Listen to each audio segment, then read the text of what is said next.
விஜய் இன்னைக்கு ரொம்ப அதிரடியா தான் பேசியிருக்கிறாரு.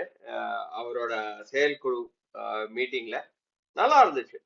அதாவது வந்து ரொம்ப திடகாத்திரமா சொல்லியிருக்கிறாரு. என்ன அப்படின்னா, பாஜகவோட எக்காரணத்து கொண்டும் கூட்டணி கிடையாது, நேரடியாவோ இல்லாட்டா மறைமுகமாவோ கூட்டணி கிடையாது அப்படின்னு சொல்லிட்டு ஒரு ஃபுல் ஸ்டாப் வச்சிருக்கிறாரு இல்லையா? அதே மாதிரி டிஎம்கேவோடையும் அலையன்ஸ் கிடையாதுன்னு. ஆனால் தமிழ்நாடு அரசியலே பாஜக எதிர்ப்பு அரசியல் தான் வந்து தமிழ்நாடு அரசியல். அதை வந்து பர்ஃபெக்டா டிஎம்கே பண்ணிட்டு இருக்கிறாங்க. சோ இந்த டிஎம்கேவோட ஓட் பேங்க்ல இந்த வாட்டி நிச்சயமா ஒரு ஓட்டா விழும் அப்படின்றதுல எனக்கு மாற்று கருத்து கிடையாது. விஜய் எடுத்திருக்கிற நிலைப்பாடு ஃபேண்டாஸ்டிக் நிலைப்பாடு. இதனால இதனால இன்னைக்கு பிசிகா இந்த சைடு வர்றதுக்கும் ஒரு வாய்ப்புகள் இருக்கு. அதிமுக அவங்க பிரேக் அவுட் பண்ணிட்டு வர்றதுக்கும் ஒரு வாய்ப்பு இருக்கு.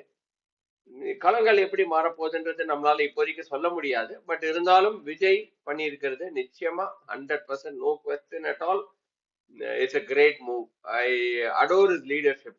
கொஞ்சம் கொஞ்சமா அவரோட தெளிவான அரசியலை யாரு என்ன சொன்னாலும் தான் இப்படிதான் அப்படின்றத வந்து படிப்படியா எடுத்து வச்சிட்டு இருக்கிறாரு. ஃபேண்டாஸ்டிக் விஜய், வாழ்த்துக்கள். நிச்சயமா உங்களுக்கு நல்ல ஒரு எதிர்காலம் இருக்கு அப்படின்றதுல வந்து எனக்கு மாற்று கருத்து கிடையாது. நன்றி, வணக்கம்.